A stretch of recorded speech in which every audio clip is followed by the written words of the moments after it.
नमस्कार दोस्तों, आप सभी का स्वागत है एक बार फिर से।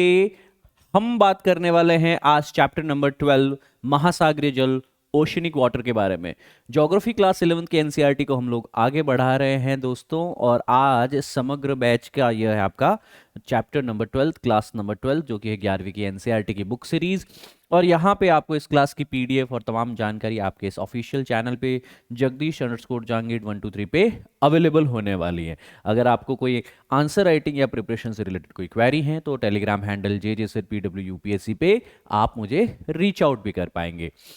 फर्स्ट ऑफ ऑल, वीकेंड पे आपको टेस्ट देना है, गोज विदाउट सेइंग। शाम को 5 बजे जो आपकी यूट्यूब के ऊपर जो है हर रोज बेसिकली क्या चल रही है, समाधान सीरीज चल रही है। उस समाधान सीरीज को आप लोगों को जरूर बेसिकली जो है अटेंड करना चाहिए दोस्तों। So attempt free test series every week on the PW app, ये भी आपको क्लैरिटी से आगे बढ़ते हुए ध्यान देना है। सबसे पहले आगे बढ़ने से पहले मैं आप लोगों का कहीं न कहीं धन्यवाद ज्ञापित करना चाहूँगा कि आप लोगों ने बहुत ही अच्छे से तन्मयता से फोकस करते हुए यहाँ पे जो है पढ़ाई की है। और definitely hundreds and the thousands of the student जो हैं इस सीरीज़ का कहीं न कहीं फ़ायदा उठा रहे हैं घर बैठे अपनी तैयारी को और बेहतर करने के लिए। आप सभी का धन्यवाद देता हूँ। Thank you all, graceful and grateful for all of you for all the love and support you are extending to this platform, to these videos and to me. Thank you all, love you all equally. So बच्चा party, आज हम बात करने वाले हैं chapter number 12 महासागरीय जल के बारे में, ओशनिक वाटर के बारे में। ठीक है ना। तो हमारे 11वीं की जो फिजिकल ज्योग्राफी है ना, फंडामेंटल्स ऑफ फिजिकल ज्योग्राफी, भौतिक भूगोल के मूल सिद्धांत, ये पुस्तक है, उसका ये 12वां चैप्टर रहने वाला है आपके पास में। इसमें हम लोग कहीं न कहीं जो है सागरीय जल, महासागरों के बारे में बेसिकली जो है बातचीत करने वाले हैं दोस्तों। ठीक है ना। जल जीवन है, गोज विदाउट सेइंग। और अर्थ जो है इसको ब्लू प्लैनेट भी कहा जाता है, बिकॉज अंतरिक्ष से देखने पे बेसिकली है यह, it looks bluish in the colour. और उसका रीजन क्या है कि पृथ्वी का अधिकांश भाग जो है कहीं न कहीं जल से, वाटर से जो है कवर्ड है, ओशन से कवर्ड है। आप भी देख पा रहे होंगे आपके पास में कि सर यहाँ पे लैंड जो है आपके पास में बहुत ही कम सरफेस पे, जबकि जो वाटर है वो बहुत ही ज़्यादा सरफेस पे है। तो हमारी पृथ्वी पे अगर जल नहीं होता तो शायद जीवन भी संभव नहीं होता।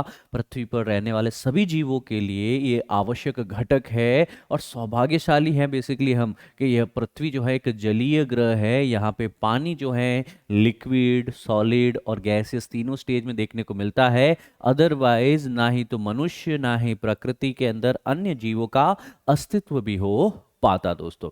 तो हमारे सौर मंडल में बेसिकली जो है वाटर बहुत ही रेयर है, हर जगह नहीं पाया जाता है। अभी आपको पता होगा कि चंद्रयान जो है वो मंगल पे चंद्रयान जो है वो चंद्रमा पे गया है, दक्षिणी ध्रुव पे, और वहाँ पे वो आइस क्रिस्टल्स के फॉर्मेट में बेसिकली जो है वाटर को देखने की, ढूंढने की कोशिश कर रहा है। मतलब हमारे सोलार सिस्टम के अंदर पानी जो है, जल जो है वो बहुत ही दुर्लभ है, रेयर है।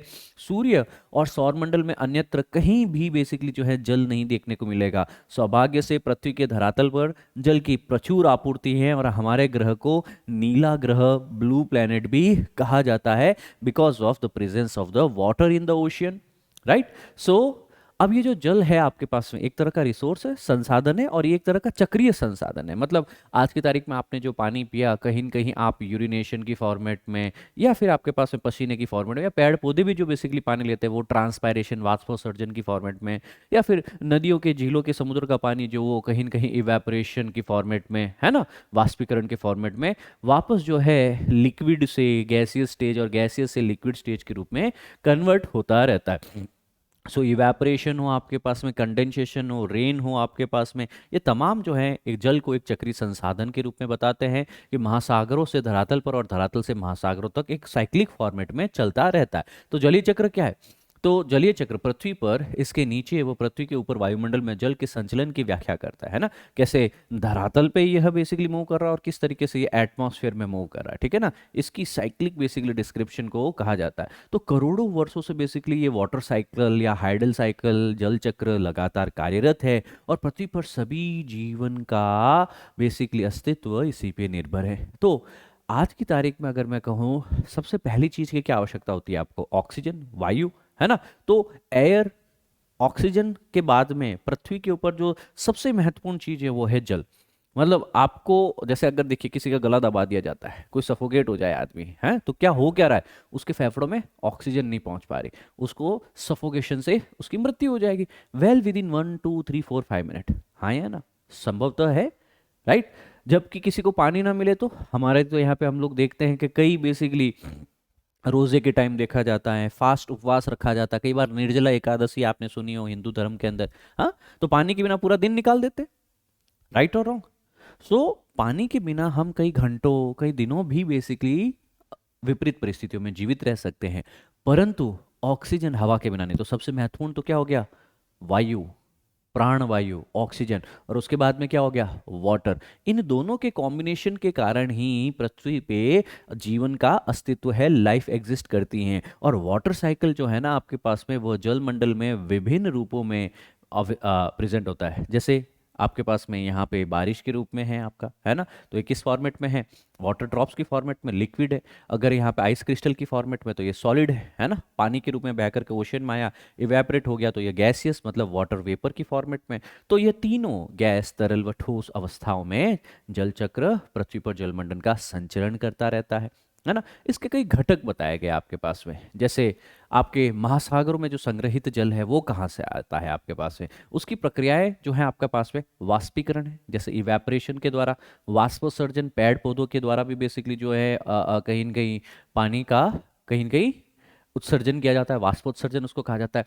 फिर ऊर्ध्वपातन, ऊर्ध्वपातन होता है सब्लिमेशन। सब्लिमेशन का क्या मतलब हुआ कि बर्फ अगर गर्म होती है, पिघलती है, तो पहले पानी बनते हैं, फिर पानी को और गर्म किया जाता है तो भाप बनती है।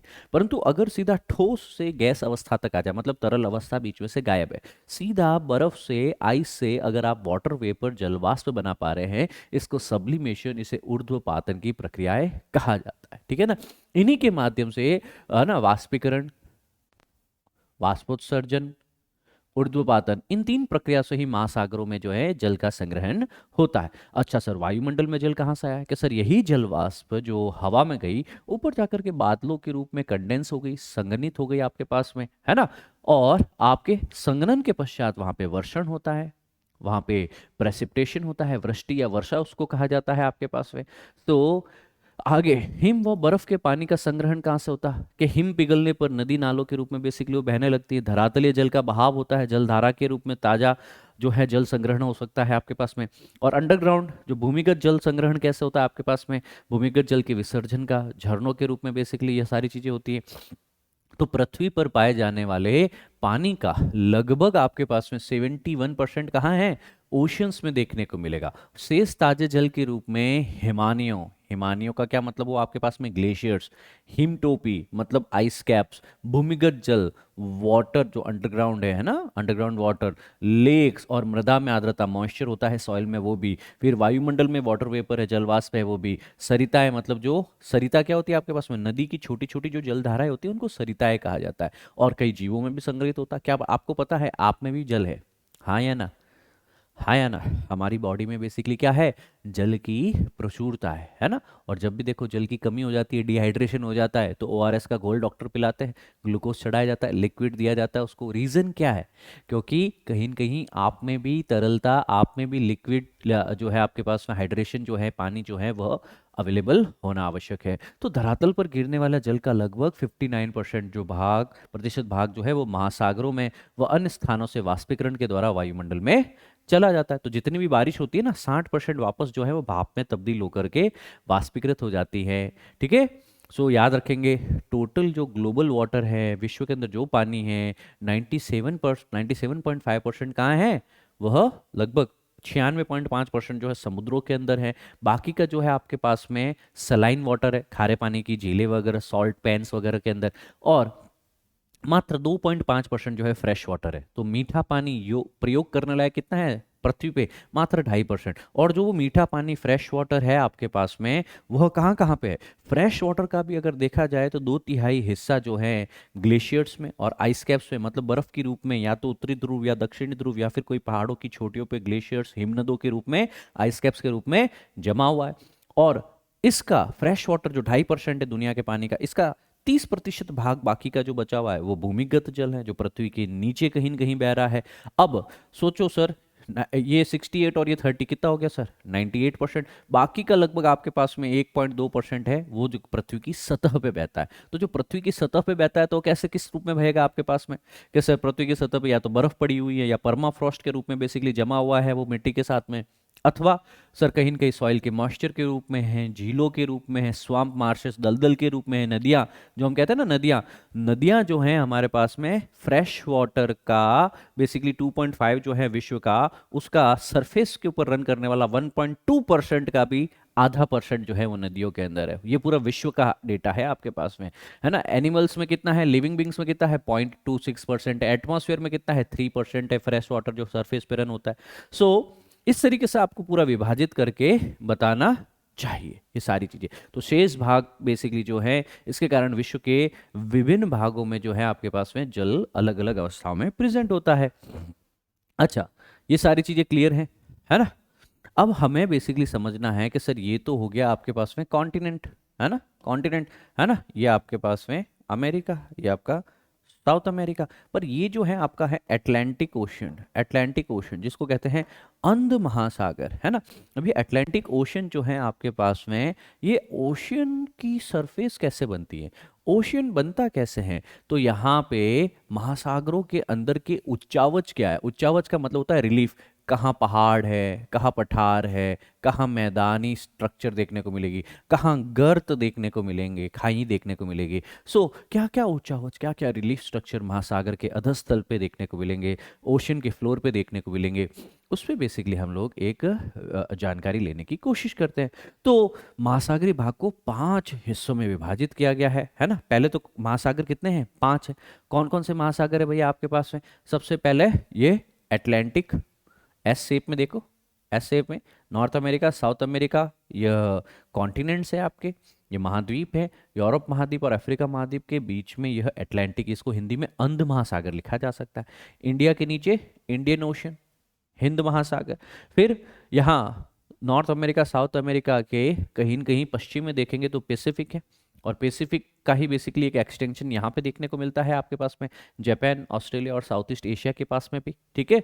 सो अटलांटिक, पैसिफिक, इंडियन, 3 तो ये हो गए। फिर एक साउथ में है आपके पास में जिसको दक्षिणी महासागर कहा जाता है, जिसको सदर्न ओशन भी कहा जाता है, चौथा ये हो गया। नॉर्थ में कहीं न कहीं यहाँ पे जो है आपके पास में आर्कटिक, क्या है, आर्कटिक, आर्कटिक महाद्वीप नहीं है, महासागर है। जनरली यह उत्तरी ध्रुव के नज़दीक जो होने के कारण कहीं न कहीं परमाफ्रॉस्ट, आइस, ग्लेशियर्स के रूप में, फ्रोजन रूप में देखने को मिलता है, क्योंकि ये फ्रिजिड जोन में है, पोलार ध्रुवीय क्षेत्र में। I hope this is quite clear to all of you, ठीक है दोस्तों। अब आपके पास में ये जो महासागर है, हमने देख लिया कि सर ये आपके टोटल 5 हैं। तो सर इन महासागरों का, इन ओशियंस का जो अधस्थल हैं, इनका सी फ्लोर है, इनका कहीं न कहीं ये देख लो नीचे का तलिया कैसे होगा। तो हम कहते हैं कि सर सबसे पहले महासागरीय अधस्थल का जो उच्चावच है वह हमको समझना होता है। क्या होता है कि सर कहीं न कहीं आप खड़े हैं, you are standing over here, है ना, ये क्या है आपके पास में, बीच पे खड़े हैं। पर बीच में धीरे धीरे धीरे धीरे गहराई बेसिकली जो स्लोप देखने को मिलता है, समुद्र का पानी जो है वो यहाँ तक बेसिकली जो है इकट्ठा हो जाता है आपके पास में। तो अचानक इस जगह से जहाँ से बेसिकली स्लोप देखने को मिलता है, जो एक तरीके से गहराई की तरफ देखने को मिलता है, इसको शेल्फ कहा जाता है, शेल्फ कहा जाता है ना, ओशनिक महासागरीय, ओशनिक शेल्फ। और फिर ये ढाल है, ढाल मतलब स्लोप, ठीक है ना।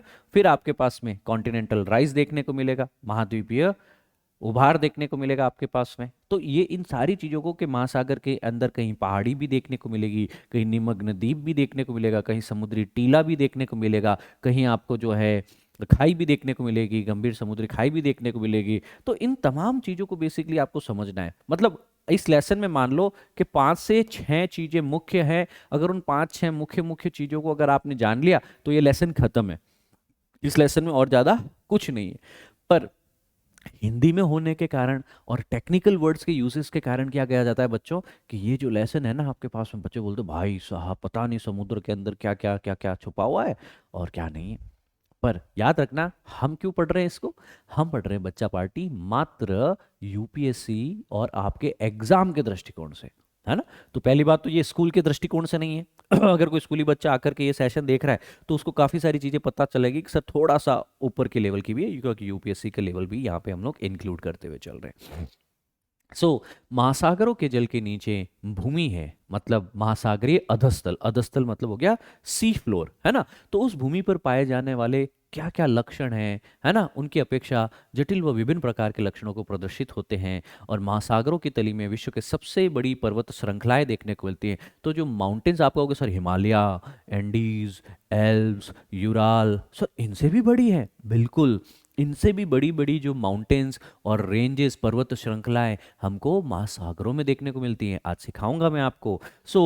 बड़ी पर्वत श्रृंखलाएं यहाँ पे देखने को मिलेगी, सबसे गहरे गर्त यहाँ देखने को मिलेंगे आपके पास में, एवं सबसे बड़े मैदान होने के कारण यह ऊबड़ खाबड़ देखने को मिलेंगे। तो महाद्वीपीय महाद्वीपों पर पाए जाने वाले लक्षण बेसिकली हम लोग थोड़ा समझने की कोशिश करेंगे, राइट। अब हम लोगों को बेसिकली महासागर के अंदर इन 4 चीज़ों को समझना है। पहला कि सर कहाँ तक महाद्वीप है, कहाँ तक महाद्वीप है, और कहाँ से महासागर शुरू हो रहा है, कहाँ से ओशन शुरू हो रहा है। कोई एग्जैक्ट बाउंड्री नहीं होती है। महाद्वीप धीरे धीरे धीरे धीरे नीचे की तरफ उसका ढाल होता है, स्लोप होता है, राइज होता है, और फिर बेसिकली जो है अधस्थल सी फ्लोर आता है। तो सर यहाँ से यहाँ तक के बीच में 1 2 3 3 चीज़ आती है। एक है शेल्फ, एक है स्लोप, एक है सेल्फ स्लोप, फिर है आपके पास में अबिस्मल प्लेन, और फिर है आपके पास में महासागरीय गंभीर, जो आपके पास में जिनको हम लोग खाई कहते हैं आपके पास में, ठीक है ना। तो यह 4 चीजें आपके पास में मुख्य है दोस्तों। तो आप क्या क्या पढ़ने वाले हैं? विभाजन के अतिरिक्त कटक हैं, पहाड़ियां हैं, समुद्री टीले, निमग्न द्वीप, खाइयां, खड्ड इत्यादि के बारे में आप जानने वाले हैं, है ना। तो महासागरीय अधस्थल को 4 प्रमुख भागों में बांटा जाता है। पहला है महाद्वीपीय शेल्फ, मतलब कॉन्टिनेंटल शेल्फ, ये कॉन्टिनेंट का, महाद्वीप का ही हिस्सा है जो कहीं न कहीं समुद्र में डूबा हुआ होता है। फिर है आपके पास में महाद्वीपीय ढाल, यही भी कॉन्टिनेंट का ही हिस्सा है जो समुद्र में डूबा हुआ है, ओशियन में डूबा हुआ, पानी में डूबा हुआ है। फिर गहरा समुद्री जल, यहाँ से बेसिकली आपके पास में जो हैं अबिस्मल प्लेन जो हैं, और कहीं न कहीं सी फ्लोर्स जो हैं, इसको बेसिकली हम पढ़ेंगे कि सर ये यहाँ से ओशन शुरू हो जाता है, ठीक है। तो महाद्वीपीय मग्न तट क्या होता है? कॉन्टिनेंटल शेल्फ जिसको कहा जाता है, शेल्फ जिसको कहा जाता है। अब मैं ये कहूँ आपके पास में कि सर यहाँ पे तो थोड़ा सा महाद्वीप ऊंचा है, ठीक है ना, परंतु गुरुजी ये वाला भाग जो है ना आपके पास, समुद्र का पानी लगभग यहाँ तक पहुंच जाता है, ठीक है ना, पर ये है तो अभी भी क्या है, महाद्वीप का हिस्सा है, महाद्वीप का हिस्सा है यहाँ तक। तो सर जो यहाँ पे बेसिकली धीरे धीरे समुद्र का पानी पहुंच गया, पर एक हल्का सा स्लोप देखने को मिलेगा, यह है महाद्वीपीय मग्न तट, कॉन्टिनेंटल शेल्फ। इसके आगे अचानक समुद्र जो है वो गहरा हो जाता, अचानक जो है एक स्लोप देखने को मिलता है। अब ये वाला जो रीजन है आपके पास में जहाँ पे अचानक बेसिकली आपको स्लोप देखने को मिल रहा है, इसको कहा जाता है मग्न ढाल। ये भी महाद्वीप का हिस्सा है, ये भी कॉन्टिनेंट का ही हिस्सा है। तो ये कॉन्टिनेंटल शेल्फ हो गया, ये कॉन्टिनेंटल स्लोप मग्न ढाल हो गई, ये भी महाद्वीप का हिस्सा हो गया सर आपके पास में। फिर अचानक क्या होता है कि ढाल की तीव्रता होती है ना, ये कम होने लग जाती है, यह कम होने लग जाती है कि देखो सर ये इस तरीके से जा रहा था, अब ये बेसिकली जो है सीधा सीधा नहीं जा करके यहाँ पे आपको इस तरीके का राइज देखने को मिलता है, राइज देखने को मिलता है। जैसे ये प्लेन जो है, ये मैदान जो है, इस मैदान से ऊपर उठता हुआ एक राइज करती हुई बेसिकली स्ट्रक्चर देखने को मिलेगी। इतनी इतनी बेसिकली जो है वो ढलान में नहीं है, स्लोप की तरह, मग्न ढाल की तरह ढाल में नहीं है ना, तीव्र ढलान नहीं है, पर सर थोड़ा ऊपर उठता हुआ सा नजर आएगा आपके पास में, इस प्लेन से ऊपर की तरफ उठता हुआ सा रीजन देखने को मिलेगा, जो इस समुद्र के जो नीतल कह दो, अबिस्मल प्लेन कह दो, ठीक है ना, इसको कहीं न कहीं जो है कॉन्टिनेंटल स्लोप से कनेक्ट करने का काम करे। कहीं समुद्र के अंदर भी बेसिकली ज्वालामुखी है, समुद्र के अंदर भी बेसिकली जो है बीच में से लगातार लावा बाहर निकलता रहता है, और वो लावा बाहर निकल करके क्या बनाता है समुद्र के बीच में, है ना। कॉन्टिनेंटल ड्रिफ्ट थ्योरीज के टाइम में हमने पढ़ा था भाई, थ्योरीज जब पढ़ते हैं तो सी फ्लोर स्प्रेड थ्योरी पढ़ते हैं हैरी हेस वाली, तो उसमें बताया था हमने कि सर समुद्र बीच में से बेसिकली क्या कर रहा है, डाइवर्जिंग प्लेट बाउंड्री है ना। अपसारी प्लेट किनारे, और अपसारी प्लेट किनारे मतलब ये एक दूसरे से दूर जा रहे हैं, तो नीचे से लावा आएगा, और वो लावा यहाँ जमा होकर के क्या बनाएगा, पहाड़ियाँ बनाएगा। ये है मिड ओशनिक रीजस, मध्य महासागरीय कटक, है ना। कहीं कहीं पे लावा और आएगा, और वो बहुत ही बड़ी ज्वालामुखी आइलैंड्स बना सकता है। अगर वो आइलैंड समुद्र का सी लेवल से, पानी से ऊपर उठा हुआ है, तो इसको वॉल्केनिक आइलैंड कह दिया हमने। जैसे हमारा इंडियन ओशन में कौन सा है, बैरन आइलैंड है ना, नारकोंडम आइलैंड है ना। तो ये बेसिकली क्या है, दे आर ज्वालामुखी द्वीप है ना। जबकि कुछ हैं ज्वालामुखी द्वीप पर वो समुद्र के जल स्तर से नीचे ही है, इनको सी माउंट कहते हैं, इनको क्या कहते हैं, सी माउंट कहते हैं, ठीक है ना। पर और ये जो मैदानी भाग है इसको अगाध मैदान कह दिया आपके पास। अब कई बार क्या होता है आपके पास में, ये जो कॉन्टिनेंट है और ये ओशन है, ये वाला ओशन का भाग है, ये प्लेन से लेकर के यहाँ तक प्लेन है ना, ये पूरा का पूरा ओशन का महासागर का भाग है, और ये महाद्वीपों का भाग है, ठीक है ना। अब इनके बीच में यहाँ पे बेसिकली जब प्लेट टकराती है तो हमको एक चीज और पता होनी चाहिए कि जब भी दो प्लेट्स टकराती हैं तो उनमें से जो भारी प्लेट है, जो हैवी प्लेट है, वो नीचे की तरफ सबडक्ट हो जाती है, और सबडक्ट होते टाइम यहाँ पे ट्रेंच का फॉर्मेशन करती है। जैसे ओशनिक प्लेट हैवी होती हैं, ये नीचे कहीं ना कहीं बैनी ऑफ जोन में जो है सबडक्ट कर जाती हैं, ये नीचे की तरफ चली जाती है, और यहाँ पे खाई का निर्माण होता है, गर्त का निर्माण होता है आपके पास में, ठीक है। अगेन यहाँ पे आपके पास में कॉन्टिनेंटल स्लोप आ गया, कॉन्टिनेंटल शेल्फ आ गया, ठीक है।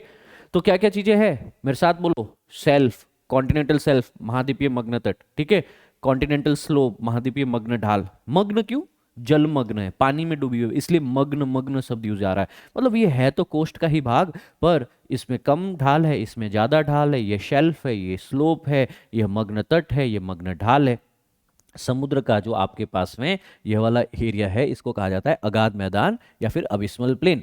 इस अबिस्मल प्लेन को कॉन्टिनेंटल स्लोप से कहीं न कहीं ऊपर की तरफ उठता हुआ एक हिस्सा कनेक्ट करता है, जिसको हम लोग नाम देने वाले हैं, महाद्वीपीय उबार या continental rise. Continental rise, how we clear. ये डायग्राम बनाया, कुछ पहाड़ियां जो ज्वालामुखी गतिविधियों से बनी है और समुद्र जल स्तर से ऊपर तक उठी हुई है, उनको ज्वालामुखी द्वीप का नाम दे देंगे, राइट। जबकि आपके पास में जो समुद्र के जल स्तर से ऊपर ना उठ पाए, समुद्र के अंदर ही डूबी हुई अभी तक, सी माउंट का नाम दे देंगे, सी माउंट्स का नाम दे देंगे उन्हें।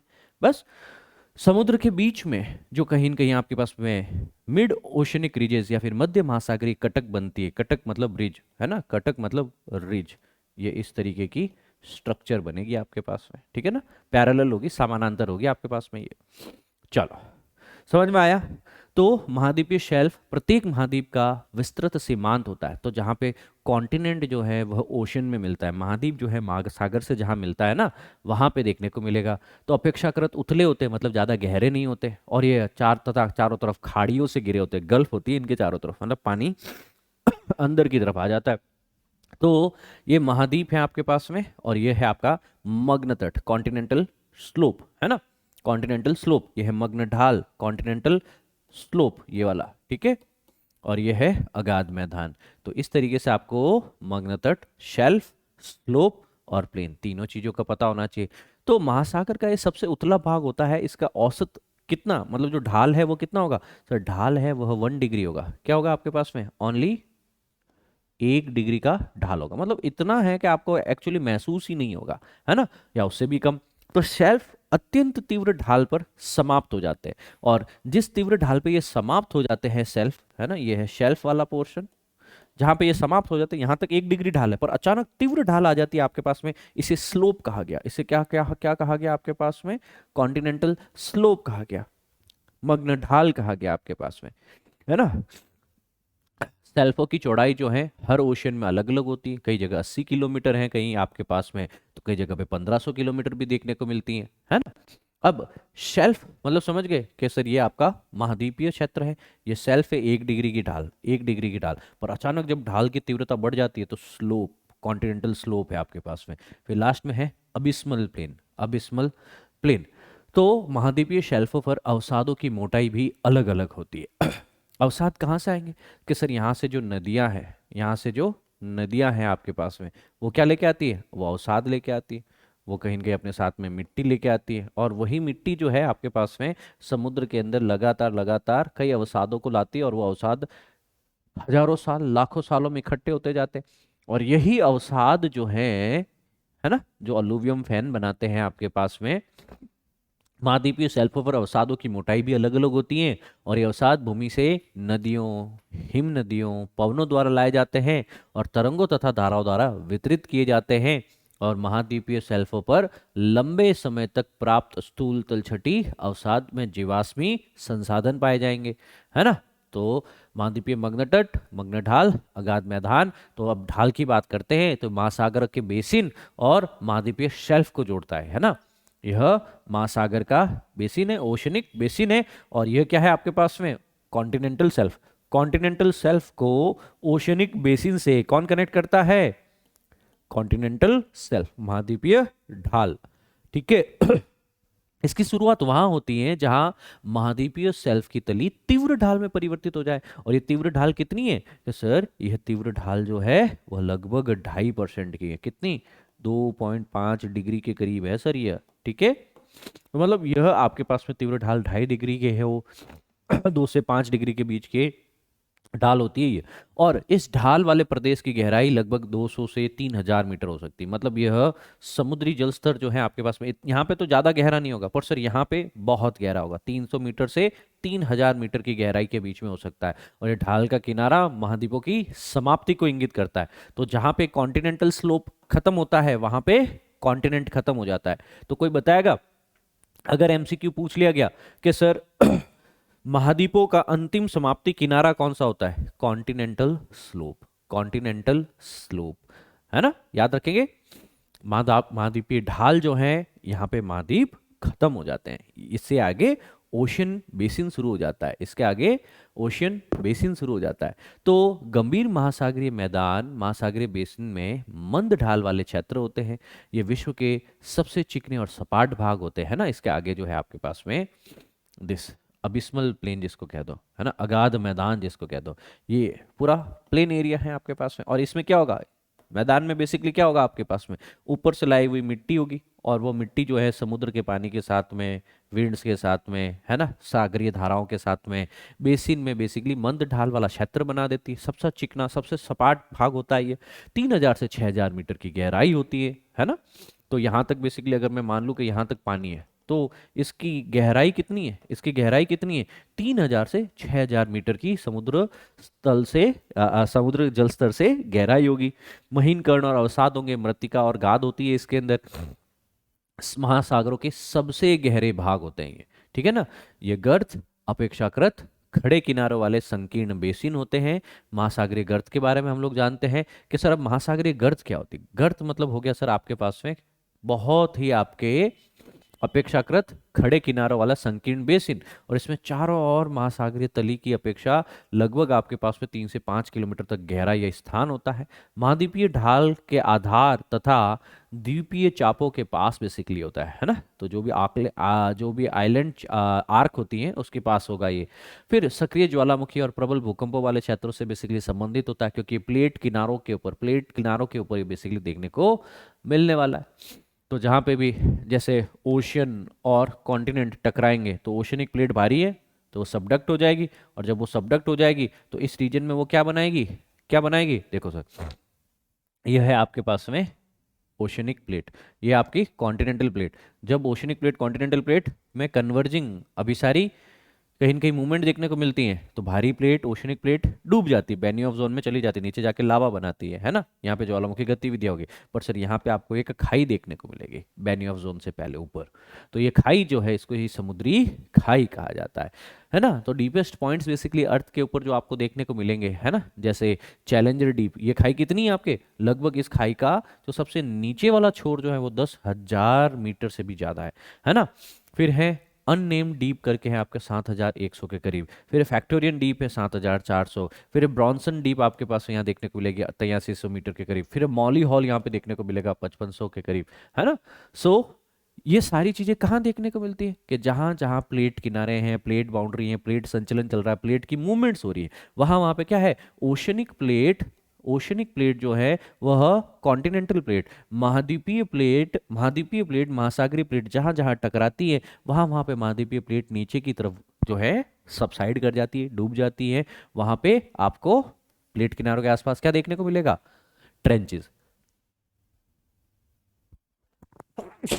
सॉरी, जैसे Aleutian trench, Kuril trench, Japan trench, Mariana trench, है ना, टोंगा ट्रेंच, है ना, Peru Chile trench, middle America trench, Puerto Rico trench, है ना। जावा ट्रेंच, सुंडा ट्रेंच, यह प्रश्न पूछे गए हैं पहले भी परीक्षा में, आपको भी पूछे जा सकते हैं। ये क्या है, कॉन्टिनेंटल शेल्फ। ये क्या है, कॉन्टिनेंटल स्लोप। ये क्या है, अबिस्मल प्लेन। पर सर कई बार क्या है कि जो सर ये स्लोप है उसके जस्ट नीचे बेसिकली आपको खाई देखने को मिलेगी, एक खाई देखने को मिलेगी, और इसी को बेसिकली क्या कहा जाता है आपके पास में, this is what is known as the ocean deeps, ocean deeps और ट्रेंच, है ना। फिर महासागर के बीच में बेसिकली क्या होगा आपके पास में कि सर यहाँ पे आपको कई कटक रीजेस देखने को मिलेगी। ये रीजेस क्यों बनी, ओशियन के अंदर वॉल्केनिक एक्टिविटी के कारण ज्वालामुखी बाहर निकला और इस तरीके से लावा फैलता गया दोनों तरफ, है ना, लेफ्ट में भी राइट में भी। तो यहाँ पे लगातार ये कटक का निर्माण हो जाता है।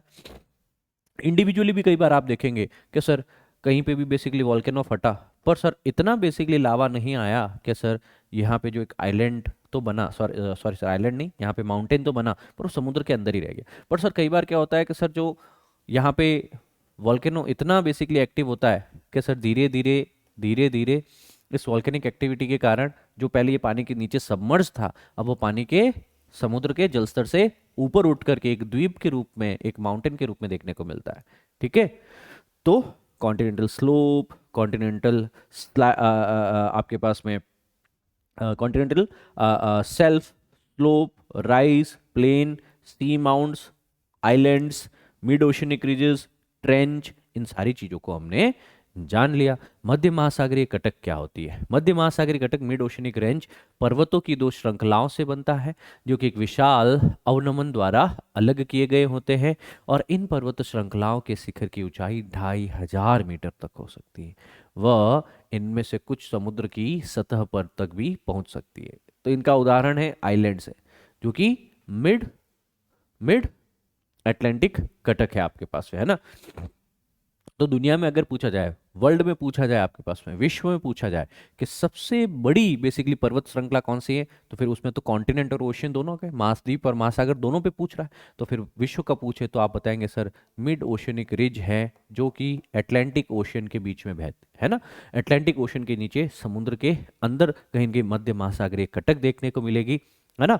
तो ये पर्वत श्रृंखलाओं के शिखर की ऊंचाई लगभग 2500 मीटर तक भी ऊंची हो सकती हैं, ठीक है ना। इनमें से कुछ समुद्र की सतह तक भी पहुंच सकती हैं, जैसे आइलैंड्स, है ना, जो आइसलैंड है आपके पास में, है ना, उदाहरण आइसलैंड है, जो कि मध्य मिड कॉन्टिनेंट अटलांटिक रिज का ही, है ना, अटलांटिक ओशन में जो रिज है उसी का ही एक पार्ट है ना, आइसलैंड। किस तरीके से बना है ये कि सर यहाँ पे जो प्लेट बाउंड्री है ओशियंस की, ये ओशन प्लेट जो है वो डाइवर्जेंस है, इसमें इस तरफ मूवमेंट और इसमें इस तरफ मूवमेंट, तो नीचे का मैग्मा लावा ऊपर आया और ऊपर आकर के बेसिकली माउंट्स का निर्माण करता गया यहाँ पे, ठीक है, समझ में आया। तो यहाँ पे कॉन्टिनेंट, बीच वाला भाग ओशियन वाला भाग, पर ओशियन में बेसिकली क्या होता है कि सर यहाँ पे लगातार जो है प्लेटों का जो है डाइवर्जेंस होता है ना, अभिसारी अपसारी मूवमेंट होती है एक दूसरे से दूर, और जब एक दूसरे से दूर जाएंगे नीचे से लावा बाहर आएगा, और जब लावा बाहर आएगा तो वो यहाँ पे क्या बनाएगा, कटक बनाएगा, मिड ओशनिक रिज बनाएगा आपके पास में, ठीक है। ये इस तरीके से can you just observe, can you just observe, lava बाहर आता जाता है और नई नई बेसिकली यहाँ पे जो है रॉक स्ट्रक्चर्स बनती जाती हैं, और पुरानी रॉक्स को लेफ्ट में और राइट में दोनों तरफ डिस्प्लेस कर दिया जाता है। वापस ये जो डिस्प्लेसमेंट के बाद में ये रॉक्स कहाँ तक पहुंची, ये जो न्यू रॉक्स है वो इस ओशन और कॉन्टिनेंट की प्लेट बाउंड्री तक पहुंची। यहाँ पे भी जो धक्का दिया जा रहा है, पुश किया जा रहा है, वो भी कहाँ तक पहुंची, ओशन और कॉन्टिनेंट की बाउंड्री तक पहुंची। भारी होती है, ओशनिक प्लेट भारी होती है, नीचे सबमर्ज हो जाएगी, ओशनिक प्लेट भारी होती है, नीचे सबमर्ज हो जाएगी। इसी तरीके से ये जो ओशन के बीच में कहीं न कहीं जो है आपके पास में नया तल, ओशनिक फ्लोर नया बनता है, जबकि ओशन और कॉन्टिनेंट की बाउंड्रीज के आसपास में, प्लेट सीमाओं के आसपास में जो है ओशनिक प्लेट का डिस्ट्रक्शन होता है। अगर मैं कहूँ आपके पास में कि सर ओशनिक और कॉन्टिनेंटल महाद्वीपीय महासागरीय प्लेट किनारे कैसे होते हैं, विध्वंसकारी, डिस्ट्रक्टिव प्लेट बाउंड्री। क्यों? क्योंकि सर ओशन फ्लोर जो है वह डिस्ट्रक्ट हो रहा है, यहाँ पे जो ओशन प्लेट है वो कहीं के नीचे सबसाइड हो रही है, नीचे जाके पिघल जाएगी वापस लावा के रूप में। वापस वही लावा जो है आपके पास में यहाँ पे आएगा, मिड ओशनिक कटक बनाएगा, हजारों लाखों करोड़ों साल में जो है इसको डिस्प्लेस किया जाएगा और यहाँ पे आकर के वापस वो नीचे की तरफ चला जाएगा। तो इस तरीके से ओशनिक फ्लोर जो है हर लाखों करोड़ों वर्षों में नया बनता रहता है, जबकि महाद्वीपीय कॉन्टिनेंटल क्रस्ट जो है वो बहुत ही पुराना होता है। कॉन्टिनेंटल क्रस्ट जो है इतना आसानी से बेसिकली जो है टूटता बिगड़ता बनता नहीं, उसमें मिलियंस ऑफ द ईयर्स लग जाते हैं उसके लिए, ठीक है ना। तो ओशियंस है आपके पास में, उनका जो नीचे का अधतल है, उनका जो प्लेन है वह रिलेटिवली न्यूअर है, वह रिलेटिवली नया है। कॉन्टिनेंट्स पुराना है या ओशियन? कॉन्टिनेंट पुराने हैं। ओशन के अंदर तो लगातार बेसिकली क्या होता है, मिड ओशनिक रीजेस बनती रहती है, मध्य महासागरीय कटक बनती रहती हैं और यह रॉक धकेली जाती हैं इस साइड में, प्लेट सीमाओं के पास में आकर के नीचे डूब जाती है, बेनी ऑफ जोन में चली जाती है, डिस्ट्रक्शन हो जाता है, लावा वापस आकर के यहाँ पे हजारों सालों में क्या बनता है, वापस नई कटक बनती है। समझ में आई बात आपको?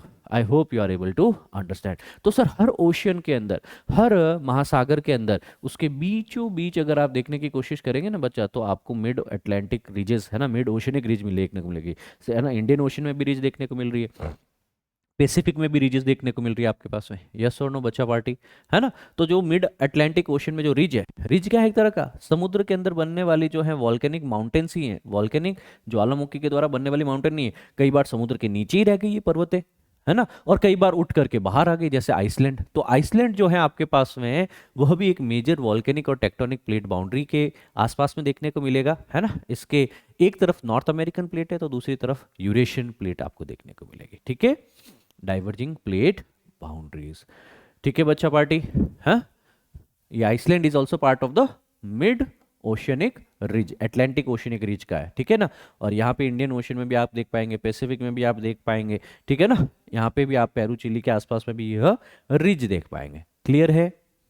चलो अब हम बात करते हैं उच्चावच के लघु आकृतियां। कई बार नुकीले शिखरों वाला कई पर्वत होते हैं जो समुद्र की तली के ऊपर तो नहीं उठ पाते, पर महासागरों की सतह तक नहीं पहुंच पाते। मतलब जो समुद्र का जल स्तर अगर ये है तो कुछ इस तरीके के देखने को मिलेंगे ये, ठीक है ना। मतलब सर ऐसे नहीं कि सर बाहर निकल गए तो इनको आइलैंड कहेंगे, परंतु ये समुद्र के नीचे ही है, इनके ऊपर अभी भी पानी है आपके पास में। तो नुकीले शिखर वाले पर्वत जो समुद्र तली से ऊपर की ओर उठता है किंतु महासागरों की सतह तक नहीं पहुंच पाता, तो इन्हें समुद्री टीला कहा जाता है। ये ज्वालामुखी के द्वारा बनते हैं, लगभग 3000 से 4500 मीटर ऊंचे हो सकते हैं। एम्परर है ना आपके पास में, एम्परर सी माउंट्स, इनको सी माउंट कहा जाता है। तो एम्परर एम्परर सी माउंट जो है आपका, वह एक इसी का ही उदाहरण है जो कि हवाई के नॉर्थ में है ना। एम्परर समुद्री टीला जो प्रशांत महासागर के हवाई द्वीप समूह के पास में है, वह भी इसी तरह का एक समुद्री उच्चावच की लघु आकृति का प्रकार है ना। तो कॉन्टिनेंटल सेल्फ, ज्यादा ढाल, तीव्र ढाल 2 से 5 डिग्री वाला slope, continental rise, abysmal plain, है ना। कुछ छोटी छोटी सी बेसिकली आपके पास में पहाड़ी आकृतियां देखने को मिलेगी। अगर नुकीली है आपके पास में, नुकीली है आपके पास में सी माउंट्स, है ना। अगर यहाँ पे ये नुकीली नहीं होकर के इनका फ्लैट टॉप है, इनका सिरा जो है वो बेसिकली क्या है, समुद्र के पानी के कारण एरोड हो चुका है, अपक्षय हो चुका है, अपर्दन हो चुका है, घस घस के बेसिकली फ्लैट हो चुका है, तो इसको ग्यूऑर्ट्स कहा जाता है, GUYOT, है ना। अगर आपके पास में समुद्र के स्थल से बाहर पहुंच गया तो इसको आइलैंड कहता है ना, वॉल्केनो से बना तो वॉल्केनिक आइलैंड होगा ये, है ना। समुद्र के बीच में क्या है, डाइवर्जिंग प्लेट बाउंड्री, तो यहाँ पे क्या होगी कि सर यहाँ पे रिजेस बनी हुई, यहाँ पे basically mid mid oceanic ridges, है ना, मध्य महासागरीय कटक बनी हुई है। और कॉन्टिनेंटल और ओशनिक प्लेट किनारों पे क्या होगा सर, ट्रेंचेस पाई जाएगी। क्या पाई जाएगी आपके पास में, ट्रेंचेस पाई जाएगी, ठीक है ना। अगेन वापस ये क्या है, स्लोप सेल्फ, ठीक है। क्लियर हो गया बच्चा? क्या आप ये डायग्राम बना पा रहे हैं? मेजर रिलीफ जो फीचर्स हैं ओशन फ्लोर के, प्लीज इस डायग्राम को बना लीजिए वीडियो पॉज करके। राइट, तो सी माउंट समुद्र के अंदर ही है, सी फ्लोर से ऊपर तो उठी पर सी लेवल से, समुद्र के जल स्तर से ऊपर नहीं पहुंच पाए। अगर ऊपर पहुंच गई तो वॉल्केनिक आइलैंड कह दिया। कई बार ये वॉल्केनिक आइलैंड धीरे धीरे हवा से, पानी से, पवनों से, है ना, वेदर हो जाता है। जब वेदर हो जाता है तो मैरीन इरोजन के कारण बेसिकली इसका फ्लैट टॉप हो जाता है ना, धीरे धीरे ये सिंक डाउन हो जाता है, तो ये फ्लैट टॉप वाला आइलैंड जो है आगे वापस समुद्र के नीचे आ गया, है ना, मीन सी लेवल से नीचे है, तो अब इसको ग्यूऑट्स कहा जाएगा। क्या कहा जाएगा? ग्यूऑट कहा जाएगा। क्लियर है? Are we clear on this बच्चा पार्टी?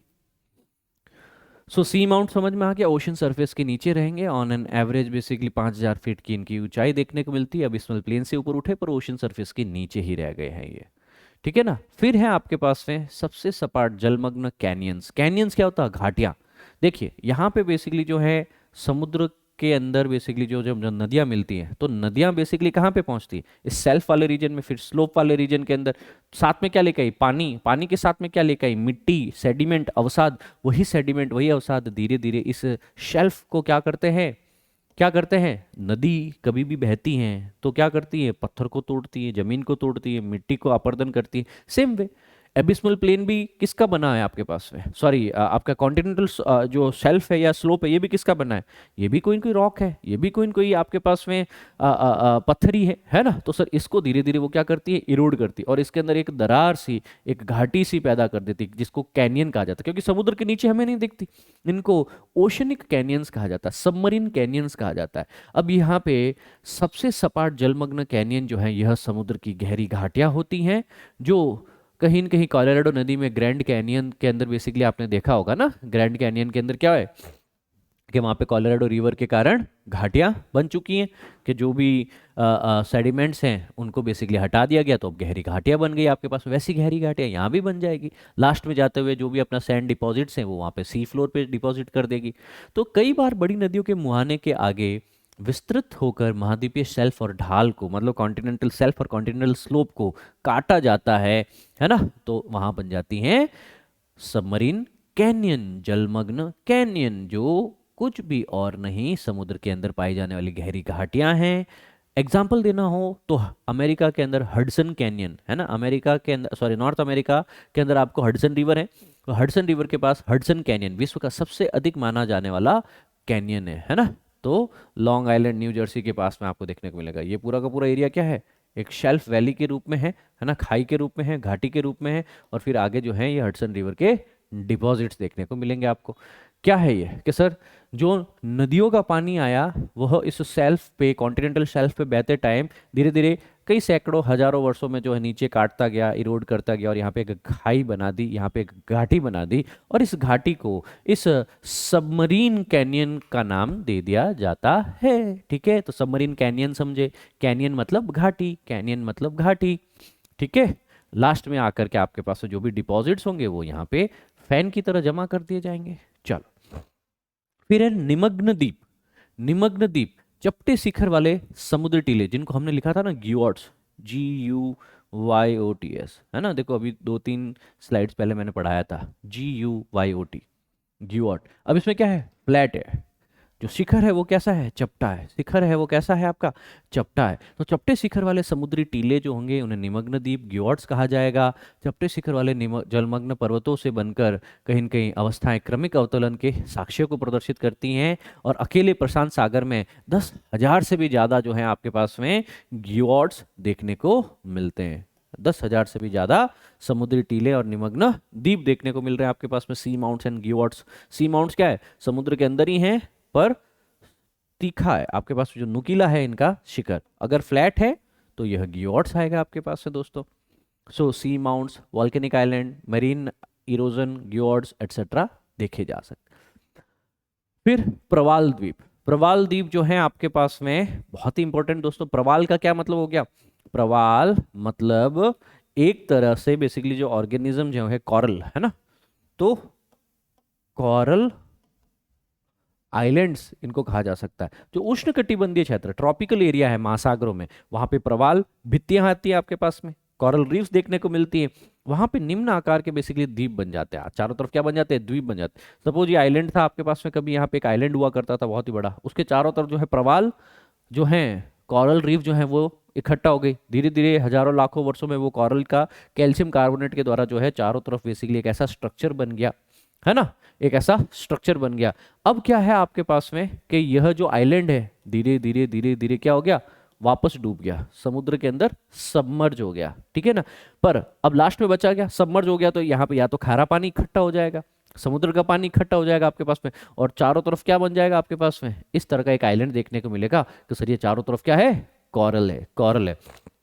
जनरली जो वॉल्केनिक आइलैंड होते हैं उनके चारों तरफ कॉरल डेवलप हो जाती है, कॉरल डेवलप हो जाती है, ग्योर्ड्स के चारों तरफ कॉरल डेवलप हो जाती है।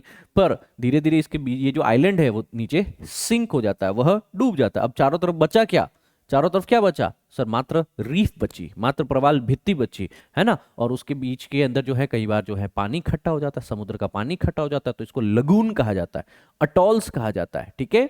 याद रख सकते हैं अपन लोग, बहुत ही सिंपल सी चीजें हैं आपके पास में कि सर यहाँ पे जो ये आइलैंड्स हैं, इन आइलैंड्स के चारों तरफ बेसिकली क्या बन सकती हैं, there can be the ocean reefs, है ना। और यहाँ पे धीरे धीरे जो ये आइलैंड है वो नीचे सबमर्ज हो गया, और जब ये सबमर्ज हो गया तो ऊपर से हमको कैसा दिखता है, it look something like this, look something like this, barrier reefs and atolls, barrier reef and atoll.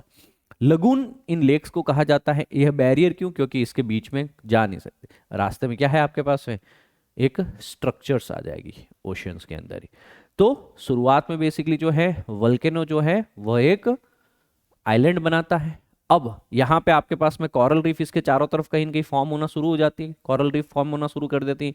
Coral reef तो फॉर्म हो गई वोल्केनिक आइलैंड के चारों तरफ, पर अब वोल्केनो जो ये आइलैंड है वह सिंक करना शुरू कर देता है। और जब ये कहीं न कहीं आइलैंड सिंक करना शुरू करता है, ये तो नीचे की तरफ सिंक हो चुका है, अब लास्ट में बेसिकली प्रवाल भित्ति के चारों तरफ बचा हुआ क्या है ना, fringing reef surrounding the subsiding island. तो यहाँ पे बैरियर रीफ है ना वो प्रोटेक्ट करती है लगून को as the island completely sinks, है ना। कभी यहाँ पे एक आइलैंड हुआ करता था वो नीचे सिंक हो गया पूरा का पूरा। समझ में आया बच्चों बात आपको, अटॉल फॉर्मेशन इस तरीके से होगा। फिर ओशन सरफेस के बारे में हमने काफी सारे स्ट्रक्चर्स को जान लिया है। अब अगले 10 से 15 मिनट में आप लोग इस चीज को जानिए कि महासागर के अंदर जो जलीय तापमान, ओशन का भी टेम्परेचर देखो, है ना, कई फैक्टर होंगे जो ओशन के टेम्परेचर को इन्फ्लुएंस करते हैं। महासागर का जल जो है वो भूमि की तरह सौर ऊर्जा से ही तो गर्म होता है, सूर्य से प्राप्त ऊष्मा से ही तो गर्म होता है। तो स्थल की तुलना में जल का तापन और शीतलन की प्रक्रिया धीमे होती है। हमको पता है कि पानी धीरे धीरे गर्म होता है, पानी धीरे धीरे ठंडा होता है, जबकि जमीन, मिट्टी, रॉक्स, सरफेस क्या है, लैंड जो है बहुत ही जल्दी गर्म होता है, बहुत ही जल्दी ठंडा भी होता है, हाँ या ना। गर्मियों में कभी बेसिकली छत पे जाने का कहा जाए बिना चप्पल तो क्या होगा, भागते भागते जाओगे, क्यों, क्योंकि पाँव जलते हैं, राइट और रॉन्ग। रीजन क्या है, क्योंकि सर 1 2 3 घंटे की गर्मी के बाद में 11 12 बजे के करीब जो है हमारी छतें बेसिकली गर्म हो जाती है। रीजन, रीजन कि सर जो लैंड है, जो सरफेस है वो बेसिकली बहुत जल्दी गर्म होती है, बहुत जल्दी ठंडी भी हो जाती है फिर सूर्यास्त के पश्चात। पर पानी के ऊपर ये सिद्धांत लागू, पानी धीरे धीरे धीरे धीरे गर्म होता है, पर एक बार गर्म हो गया तो वापस शीतल भी, ठंडा भी धीरे धीरे होता है। तो अचानक गर्म नहीं होगा और अचानक ठंडा नहीं होगा, यह याद रख सकते हैं। तो डिफरेंशियल हीटिंग होती है इन दोनों के अंदर। अब तापमान वितरण के कई कारण हैं। सबसे पहला तो है अक्षांश, कि सर ध्रुवों पे जो है सीधी जो है कहीं के प्रकाश की किरणें नहीं पड़ती, तिरछी पड़ती हैं, तो सर यहाँ पे कम ऊष्मा है ना। जबकि आपके पास में इक्वेटर और ट्रॉपिकल उष्णकटिबंधीय क्षेत्र के अंदर सबसे ज्यादा मात्रा में जो है हीट रिसीव होगी आपके पास में। तो ध्रुवों की ओर जो है कहीं न कहीं जो है प्रवेशी सौर्य विकिरणों की मात्रा घटती है, और इसी कारण महासागर की सतही जल का तापमान विषुवत रेखा से एरिया में ज्यादा है, और ध्रुवों की तरफ जाएंगे तो तापमान घटता जाएगा। फिर स्थल व जल का असमान वितरण। सर कहीं न कहीं हमने देखा कि सर हमारा नॉर्दर्न हेमिस्फीयर है, अगर अर्थ के इक्वेटर के ऊपर देखा जाए तो सर यहाँ पे लैंड कॉन्टिनेंट ज़्यादा है। इक्वेटर के साउथ देखा जाए तो सर यहाँ पे ओशियंस ज़्यादा हैं, है ना। कॉन्टिनेंट्स भी हैं पर कम है। ऑस्ट्रेलिया थोड़ा देखने को मिलेगा, साउथ अमेरिका, थोड़ा अफ्रीका देखने को मिलेगा, बाकी मेजोरिटी जो है ओशियन आपको सदर्न ओशियन में देखने को मिलेगा। तो उत्तरी गोलार्ध में महासागर और दक्षिणी गोलार्ध में महासागरों की अपेक्षा स्थल में बहुत बड़े भाग से जुड़े होने के कारण अधिक मात्रा में ऊष्मा प्राप्त करते हैं, क्योंकि ज्यादा लैंड है, ज्यादा हीट एब्जॉर्ब करेगा, ज्यादा हीट एब्जॉर्ब करेगा तो यहाँ पे आसपास में गर्मी ज्यादा रहने वाली है, राइट। सो नॉर्दर्न हेमिस्फीयर के अंदर लैंड ज्यादा है। सदर्न हेमिस्फीयर में देखो खाली साउथ अमेरिका का एक भाग, अफ्रीका का छोटा सा भाग, ऑस्ट्रेलिया का और साउथ ईस्ट एशिया का छोटा सा भाग है। तो मेजर जमीन कहाँ है, मेजर जमीन तो उत्तरी गोलार्ध में। तो सर यहाँ पे ज्यादा हीट रिसीव होगी, क्योंकि सर जमीन, लैंड ज्यादा ऊष्मा को अवशोषित करता है, पानी धीरे धीरे गर्म होता है ना। तो एक तो डिफरेंस यहां से समझ में आया अक्षांशों के बाद में जमीन का, लैंड का वितरण भी एक प्रभावी कारक है। फिर है प्रिवेलिंग विंड्स। तो जो प्रिवेलिंग विंड्स हमने पढ़ी कि सर बहने वाली पवनें महासागर के सतही गर्म जल को तट से दूर धकेलती हैं, और इसके कारण वहां पे जो है ठंडा पानी नीचे का ऊपर की तरफ आता है ना। परिणाम स्वरूप तापमान में देशांतरीय अंतर देखने को मिलता है आपको। मतलब एक ही अक्षांश पे होने के बावजूद भी, एक ही अक्षांश पे होने के बावजूद भी आपको अलग अलग देशांतरों पे अलग अलग तापमान देखने को मिल सकता है। इसके विपरीत अभितटीय पवनें गर्म जल को तट पे जमा कर देती है, उसके कारण तापमान भी बढ़ जाता है। तो सर वहां पे विंड्स कैसी है, वहां पे पवनें क्या है, उनकी दिशा क्या है, तट की तरफ है, तट के परे है, तट से दूर है ना। तो ये सनातन प्रिवेलिंग विंड जो है वह भी महासागरों के तापमान वितरण को प्रभावी करने वाला महत्वपूर्ण कारक है आपका। फिर महासागरीय जलधाराएं, हमने कहा कि सर इक्वेटर से जो गर्म पानी है वो कहीं न कहीं ध्रुवों की तरफ जाएगा, और ध्रुवों से जो ठंडा पानी है वो कहीं न कहीं इक्वेटर की तरफ आने की कोशिश करेगा। तो यहाँ पे हॉट एंड वार्म करंट्स चलते हैं, है ना, कोल्ड एंड वार्म करंट चलते हैं। तो महासागरीय धाराएं जो है वो गर्म महासागरीय धाराएं हैं, स्पेसिफिकली ठंडे क्षेत्रों में तापमान को बढ़ा देगी वहां जाके, जबकि ठंडी महासागरीय जलधाराएं जो है वह गर्म महासागरीय क्षेत्रों में तापमान को घटा देती। जैसे एग्जांपल के लिए हम गल्फ स्ट्रीम की बात करते हैं, यहाँ से इक्वेटर के आसपास से फ्लोरिडा के पास से ये यूरोप की तरफ जाने वाली गल्फ स्ट्रीम। तो ये जो गल्फ स्ट्रीम है आपके पास में, यह गर्म जलधारा है, यह उत्तर अमेरिका के पूर्वी तट से निकलती है और यूरोप के पश्चिमी तट के तापमान को बढ़ा देती है ना। जबकि लेब्राडोर की बात करें, यहाँ पे ऊपर से आने वाला ये लेब्राडोर करंट है ना, लेब्राडोर करंट यह नॉर्थ पोल से आएगा आपके पास में लगभग। तो यह लेब्राडोर ठंडी जलधारा है, यह उत्तर अमेरिका के उत्तर पूर्वी तट के नजदीक तापमान को कम कर देता है, ठीक है ना। तो इस तरीके से ओशनिक करंट समुद्री जलधाराओं से भी बेसिकली जो है ओवरऑल ओशियंस का टेम्परेचर अप एंड डाउन होता है, कंट्रोल होता है, यह याद रख सकते हैं आप लोग। तो ये सभी कारक महासागरीय जलधाराओं के तापमान को स्थानिक रूप से प्रभावित करते हैं, ठीक है। फिर तापमान के बाद में कहीं न कहीं हम लोग ये बात करते हैं कि सर ये तो ओवरऑल ओशियंस की बात कर दी, पर क्या आपको पता है कि सर समुद्र की गहराई जो हमने बताई कि सर 2000, 3000, 4000, 5000 मीटर की गहराई तक, क्या टेम्परेचर हर जगह पे बेसिकली समान होता है? कि जो समुद्र की सरफेस पे टेम्परेचर है क्या वो समुद्र की गहराई में भी सेम रहेगा? नहीं सर। तो महासागरीय जल की तापीय गहराई का पार्श्व चित्र यह दर्शाता है कि बढ़ती हुई गहराई के साथ साथ तापमान घटता है। तो जैसे जैसे हम गहराई में जाएंगे ठंडा पानी देखने को मिलेगा। तो समुद्र के नीचे हमेशा क्या होता है, पानी ठंडा होता है। पानी गर्म क्यों हुआ था? सूर्य के तापन से। तो सूर्य के ताप, सूर्य की उष्मा, सूर्य की किरणें कितना पहुंच पाती है सर? 500 metre, 1000 metre. तो इतना ही भाग प्रकाशित है, तापित है, नीचे का तो भाग पूरा ठंडा है। तो यह सीमा समुद्री सतह से लगभग 100 से 400 मीटर के नीचे प्रारंभ होती हैं और कई सौ मीटर तक चलती हैं। उससे यह सीमा क्षेत्र जहां तापमान में तीव्र गिरावट आती है उसे थर्मोक्लाइन कहा जाता है, उसे ताप प्रवणता कहा जाता है। तो ताप प्रवणता क्या है? वह लाइन जहां पे ओशन वाटर में शार्प टेम्परेचर डिक्रीज देखने को मिले, डिक्लाइन, थर्मल डिक्लाइन, थर्मोक्लाइन, ताप प्रवणता, है ना, टेम्परेचर में डिफरेंस अचानक बढ़ने लग जाता है। तो समुद्र की सतह से 100 मीटर से लेकर 400 मीटर के आसपास में एक आपके पास में एरिया देखने को मिलेगा जहां पे लगातार तापमान में तीव्र गिरावट दर्ज की जाती है, ठीक है ना। तो इसमें भी तीन भागों में बेसिकली बांटा जा सकता है। मध्य निम्न अक्षांशों में महासागरों के तापमान की संरचना के सतह की तली की और तीन परतों की प्रणाली के रूप में समझा जा सकता है। सबसे पहले है एपिलिमनियम, जहां पे बेसिकली सूर्य का प्रकाश पहुंचता रहता है। कई जलीय जीव देखने को मिलेंगे आपके पास में, 10 डिग्री से आसपास का तापमान रहने वाला है यहाँ पे, है ना। तो यहाँ पे ऑक्सीजन भी अच्छी खासी अवेलेबल होगी। तो पहली परत में गर्म महासागरीय जल की सबसे ऊपरी परत होती है जो लगभग 500 मीटर मोटी होती है ना, और इसमें तापमान 20 डिग्री से 25 डिग्री के करीब होगा। और ट्रॉपिकल क्षेत्रों में यह परत पूरे वर्ष उपस्थित होती है, जबकि मिडल लैटिट्यूड में यह केवल गर्मी की ऋतु में ही देखने को मिलेगी, एपिलिमनियन, ठीक है ना। दूसरी परत जो है थर्मोक्लाइन, इस थर्मोक्लाइन में बेसिकली ताप प्रवणता देखी जाती है। ताप प्रवणता मतलब अचानक से जो टेम्परेचर 20 का था वो लगभग आपके 4-5 डिग्री तक पहुंच जाता है। तो पहली परत के नीचे स्थित होगी, इसमें गहराई बढ़ने के साथ साथ तापमान कम होगा। तो थर्मोक्लाइन लगभग आपके पास में जो है 500 से 1000 मीटर के एरिया के अंदर टेम्परेचर लगभग जो 15-20 डिग्री था, 25 डिग्री था, वह 0 डिग्री के आसपास तक पहुंच जाता है दोस्तों। तीसरी परत जो है आपके पास में बहुत ठंडी है, समुद्र के सबसे गंभीर महासागरीय तल अबिस्मल प्लेन्स के आसपास में आप देख पाएंगे, है ना। आर्कटिक और एंटार्क्टिक व्रतों में बेसिकली इसके सतही जल का तापमान 0 डिग्री से के निकट होता है, इसलिए गहराई के साथ तापमान भी बहुत कम परिवर्तित होता है। यहाँ ठंडे पानी में केवल एक ही परत पाई जाती है जो गंभीर महासागरीय तली का विस्तृत होती है।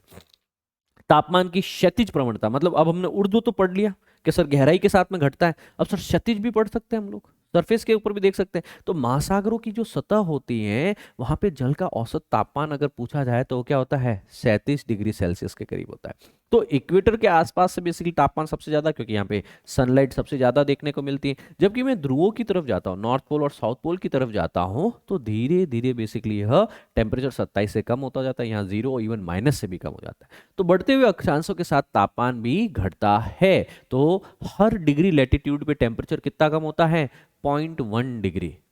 सपोज अगर यहाँ पे आपके पास में है, अगर यहाँ पे टेम्परेचर है 30 डिग्री इक्वेटर के आसपास में, तो 10 डिग्री के आसपास में क्या होगा, 10 डिग्री नॉर्थ पे क्या टेम्परेचर होगा, यहाँ पे हर डिग्री पे बेसिकली कितना कम होना है, आधा डिग्री कम होना है। तो 1 डिग्री लैटिट्यूड ऊपर जाते ही आधा डिग्री टेम्परेचर कम हो गया, आधा डिग्री सेल्सियस। तो आपके पास में 10 डिग्री अगर मैं लैटिट्यूड नॉर्थ में जाता हूं तो इसका मतलब हो गया 0.5 इंटू 10 मतलब 5। तो सर यहाँ पे टेम्परेचर होगा 25 डिग्री सेल्सियस। मतलब समझ में आया आपको। तो बढ़ते हुए अक्षांशों के साथ जैसे जैसे मैं लैटिट्यूड में और ऊपर जाऊंगा टेम्परेचर कम होता जाएगा। तो प्रति अक्षांश लगभग लगभग औसतन 0.5 डिग्री सेल्सियस तापमान कम होता है। औसत तापमान 20 डिग्री अक्षांश पर लगभग 22 डिग्री से 40 डिग्री अक्षांश पर 14 डिग्री तक, और ध्रुवों के नजदीक जाते जाते 0 डिग्री तक पहुंच जाता है।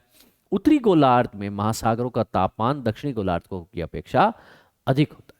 उच्चतम तापमान विषुवत वृत्त पर नहीं बल्कि उससे कुछ उत्तर की तरफ दर्ज किया जाता है, क्योंकि हम सभी को पता है इक्वेटर नहीं एग्जैक्टली इक्वेटर के थोड़ा नॉर्थ के अंदर बेसिकली क्या है, ITCZ inter tropical convergence zone है ना। तो यहाँ पे बेसिकली इसको दर्ज किया जाएगा। और उच्चतम तापमान इक्वेटर पे हमेशा नहीं होता, थोड़ा नॉर्थ या साउथ में होता है। ठीक है, चलो। तो उत्तरी और दक्षिणी गोलार्ध का वार्षिक तापमान क्रमशः लगभग 19 डिग्री और 16 डिग्री के आसपास होता है। बस बेसिक सी जानकारी है, इससे ज्यादा कुछ जानने को है नहीं। ये सारी जानकारी आपने ऑलरेडी ले चुके हैं। अब एक और चीज जाननी है, लवणता, सैलिनिटी। समुद्र का पानी खारा होता है क्योंकि उसमें सॉल्ट होता है, सैलिनिटी होती है। अब सॉल्ट का क्या मतलब हुआ आपके पास में।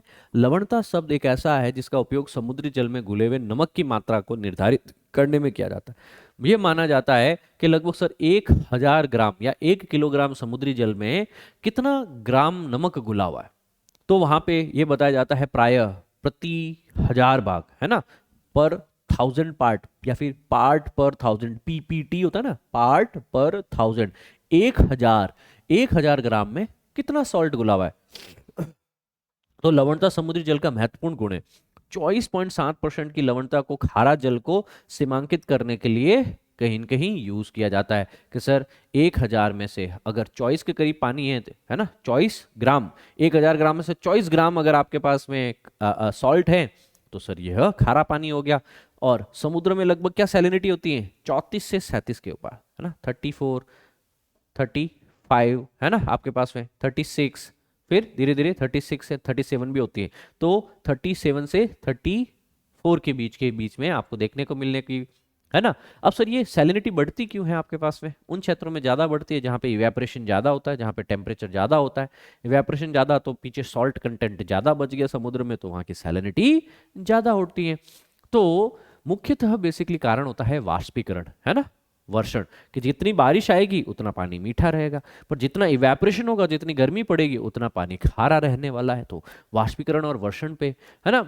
दूसरा, तटीय क्षेत्रों में सतह के जल की लवणता नदियों के द्वारा लाए गए ताजे जल के द्वारा और ध्रुवीय क्षेत्रों में बर्फ के पिघलने पे भी निर्भर करती है आपके पास में कि सर नदियां कितना मीठा पानी लेके आ रही है, उससे कहीं न कहीं जो है सॉल्ट की सैलिनिटी कम हो जाएगी समुद्र में ओवरऑल। और आइस कैप्स, ग्लेशियर्स अगर पिघलेंगे तो भी फ्रेश वाटर आएगा, तो उससे भी सैलिनिटी कम होगी। पवने भी जल को एक क्षेत्र से दूसरे क्षेत्र में स्थानांतरित करती हैं, तो लवणता डिफरेंस आता है आपके पास में है ना, विंड्स के कारण भी। फिर महासागरीय धाराएं जो होती है, ओशनिक करंट्स होती हैं, वह भी कहीं की टेम्परेचर डेंसिटी को चेंज करती है आपके पास में। तो जल की लवणता, तापमान, घनत्व, ये सब एक दूसरे से रिलेटेड है। इसीलिए तापमान और घनत्व में किसी भी प्रकार के परिवर्तन है ना, उस क्षेत्र की सैलिनिटी को भी डिफरेंस लेके आते हैं। तो जब जब आपके पास में कहीं भी किसी भी एरिया में जो है ज्यादा बारिश है पर वाष्पीकरण ज्यादा नहीं है, इसका क्या मतलब हो गया कि अब सर मीठा पानी ज्यादा होगा तो सर वहां के पानी का खारापन कम होगा। अब जब पानी कम खारा है इसका मतलब उसमें सॉल्ट कम है, मतलब उसमें कम घनत्व होगा है ना, कम घनत्व होगा। ठीक है, सर कोई भी चीज का घनत्व कम है तो वो पानी फैलेगा, है ना, पानी फैलेगा।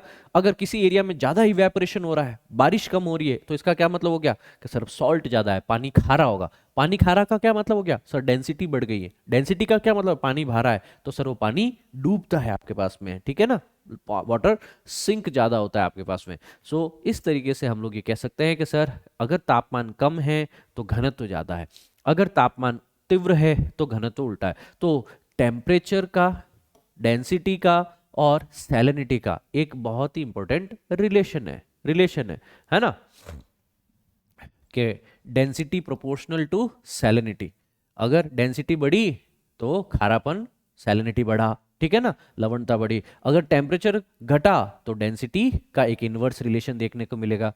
टेम्परेचर कम होते ही डेंसिटी बढ़ जाती है, डेंसिटी बढ़ते ही खारापन बढ़ जाता है आपके पास में। चलो, सो यहाँ पे डेड सी है, वहाँ पे सॉल्ट जनरली हम कहते हैं कि सर 34 से 35 36 37 तक जो है वो पार्ट पर 1000 होना चाहिए खारा पानी सैलिनिटी समुद्र के अंदर, वो तो एवरेज है दोस्तों।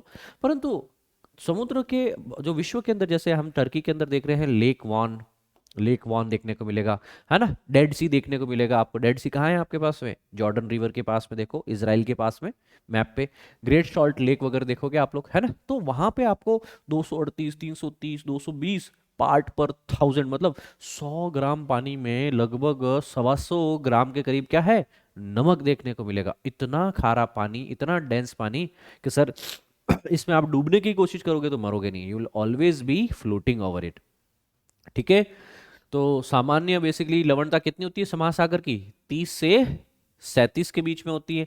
चारों तरफ स्थल से घिरे हुए अगर जैसे कि रेड सी है तो वहां थोड़ी ज्यादा होगी, है ना, जबकि आर्कटिक है आपके पास में और जो ज्वार नदमुख है आपके पास में, एस्चुरीज होती हैं, वहां पे लवणता जो है कम होती रहती है, क्योंकि नदी का मीठा पानी है तो जीरो है। समुद्र का पानी, कभी खारा पानी अंदर आ गया तो 35 33 के करीब रहेगी आपकी, ठीक है ना। और गर्म और ड्राई एरियाज जहां होंगे वहां पे वाष्पीकरण ज्यादा होता है। जब वाष्पीकरण ज्यादा है मतलब पीछे सॉल्ट कंटेंट समुद्र में ज्यादा, पानी में ज्यादा है, तो लवणता 70% तक भी पहुंच जाती है आपके पास में कई एरियाज के अंतर्गत, ठीक है। Are we clear on this बच्चा पार्टी, है ना। तो महासागरों में सतही जल की लवणता के बारे में हमने पढ़ा। That's it. कुछ क्वेश्चन है, आंसर करेंगे कमेंट सेक्शन में। You are going to answer in the comment section. Comment करके बताओ, उस तत्व की पहचान करो जो जलीय चक्र का भाग नहीं है। वाष्पीकरण, जलयोजन, संघनन या वर्षण। महाद्वीपीय ढाल की औसत गहराई किसके बीच में होती है, 2 से 200, 200 से 2000, 20 से 200, 2000 से 20,000 मीटर के करीब, मतलब कॉन्टिनेंटल स्लोप की बात कर रहा है ये, ठीक है। फिर है निम्नलिखित में से कौन सा लघु उच्चावच आकृति है आपके पास में, है ना, महासागरों के अंदर जो नहीं पाई जाती। तो जो क्या समुद्री टीला, प्रवाल द्वीप, निमग्न द्वीप, महासागरीय गंभीर, क्या चीज है, कौन सी लघु उच्चावच आकृति महासागरों में नहीं होगी, ओशियंस में नहीं होती है, क्या चीज नहीं होगी, सोचो। फिर है निम्न में से कौन सा सबसे छोटा महासागर है, हिंद, आर्कटिक, प्रशांत, अटलांटिक। लवणता की प्रति समुद्री जल में घुले हुए नमक की मात्रा किससे व्यक्त होती है, 100, 10 ग्राम, 1000 ग्राम, 100 ग्राम, या फिर कहीं न कहीं आपके 10,000 ग्राम। सो पीपीटी बोला था, पार्ट पर 1000 बोला था हमने। सो दोस्तों इस टेलीग्राम चैनल को ज्वाइन कीजिएगा, बहुत ही जल्दी में ये बुक कंप्लीट होते ही मैं जो है आपका इसके ऊपर एक प्रॉपर एमसीक्यू सीरीज जो है वो इस टेलीग्राम चैनल पे रन करूंगा। और डेली शाम को 5 बजे जो है, अगर आप यूपीएससी पीएससी या कोई भी एग्जाम की तैयारी कर रहे हैं तो आपको न्यूज़ एनालिसिस के लिए डेली न्यूज़ एनालिसिस जो होती हैं आपके पास में यहाँ पे अवेलेबल होगी, है ना, यूट्यूब पे इसी चैनल ओनली आईएएस हिंदी माध्यम पे, जिसके नोट्स और अपडेट्स आपको यही मिलेगी। तो इस टेलीग्राम चैनल को जरूर ज्वाइन करना। कोई डाउट हो तो आप इस टेलीग्राम हैंडल पे भी पूछ सकते हैं। With this Bing said, thank you. अगर ये वीडियो आपको अच्छा लगा हो दोस्तों तो आप कमेंट करके जरूर बताइएगा। आपका कहीं न कहीं फोकस्ड होना इस जर्नी में बहुत ही महत्वपूर्ण है। यह कहा जाता है कि जो भीतर गया वही तो तर गया। सो ऑलवेज लुक कि सर कल से आज बेहतर मेहनत करें, डिस्ट्रैक्शन से दूर रहें और आने वाले लक्ष्य को बहुत ही नियोजित और वेल प्लान मैनर में एग्जीक्यूट करें अपने प्लान्स को। और प्रीलिम्स में आज से मात्र 6 महीने का समय बाकी रहा है। आई गेस आप इसको बहुत ही अच्छे से आने वाले 150 170 दिनों को यूज़ करेंगे, और आने वाले समय में जो है आप अपना कैंडिडेचर, आप अपने रिवीजन को बेहतरीन करके दिखाएंगे। अपना फीडबैक, अपनी क्वेरीज कमेंट सेक्शन में दे सकते हैं। एज ऑलवेज, थैंक यू, जय हिंद, सर्वदा शक्तिशाली, and God bless you all दोस्तों, थैंक यू।